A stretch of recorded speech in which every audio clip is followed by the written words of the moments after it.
nako, ayan, kasi, ang hihilig kasi sa magagandang lalaki, ang hilig sa magandang babae, o ano na pala nyo, di wala. Kaya kung ako sa inyo, makinig na lang kayo sa sasabihin ko.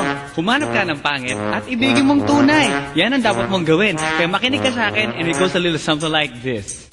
Kung gusto mong lumigaya ang iyong buhay, humanap ka ng pangit at ibigin mong tunay. Isang pangit na talagang di mo matanggap, at huwag ang lalaki na iyong pangarap. Ngunit kung bakit ko sinabi to'y simple lang, pagkat magagandang lalaki ay naglalaro lang ng iyong oras, pagod, hirap at salapi. Ngunit handang-handang iwanan ka naman sa sandali na ikaw ay wala nang ibigay, diba? Kaya't pangit na lalaki ang hanapin mo, day. Kung hindi, sige ka, puso mo'y mabibiyak. Mawalay man ang pangit, hindi ka iiyak. Humanap ka ng pangit, wag na uwi, wag na humanap ka ng pangit, wag na uwi, wag na humanap ka ng pangit, wag na uwi, ibigin mong tunay.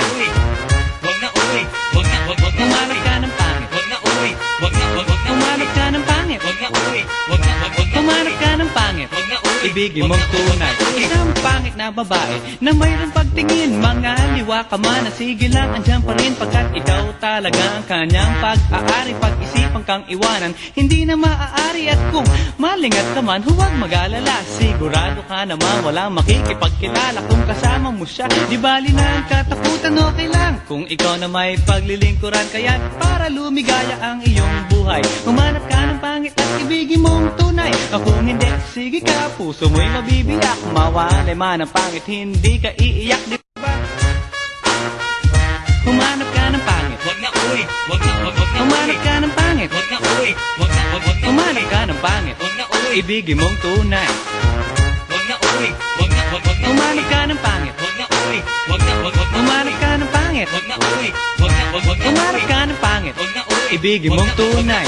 Sasabihin ko sa inyo kung anong nangyari nang may na-date akong isang pangit na babae. Manliligaw daw niya ay talaga ang daming, ngunit nang siya'y nakita ko mukha siyang lalaki, at sa akin ay matatawa ka talaga, pagkat kahawig na kahawig niya si Zoraida. Maniwala ka't ako'y napaibig niya. Bakit? Kasi ang bait-bait niya. Lahat ng aking hilingin di tumatanggi, palagi siyang nakahalik sa aking pisngi. Ako'y shock, araw-araw na tuwing kasama ko siya, gusto ko sumigaw, gusto ko iwanan siya. Ngunit ako'y nag-isip, ito ba'y totoo o isang panaginip? Di siya maganda, ngunit ako'y kanyang hari. Iyan ba dahilan kaya't kasama mo palagi? Sabihin man nila na ako'y mangmang, para sa aking kagandahan ay hanggang balat lamang. At sa inyo mayroon akong ibubulong, second anniversary na namin to, chong. Kaya't para lumigaya ang iyong buhay, humanap ka ng pangit at ibigin mong tunay. Ako hindi, sige ka, puso mo'y mabibiyak. Mawalay man ang pangit, hindi ka iiyak. sige na nga, Humanap ka ng pangit, humanap ka ng pangit, humanap ka ng pangit, ibigin mong tunay. sige na nga, Humanap ka ng pangit, humanap ka ng pangit, humanap ka ng pangit, ibigin mong tunay. So you better watch out, you better not cry, you better not talk, I'm telling you why. Humanap ka ng pangit at ibigin mong tunay. Cause the girls and the guys, they tell you all lies. You have to find out who's naughty, who's nice. Humanap ka ng pangit at ibigin mong tunay. Break it down.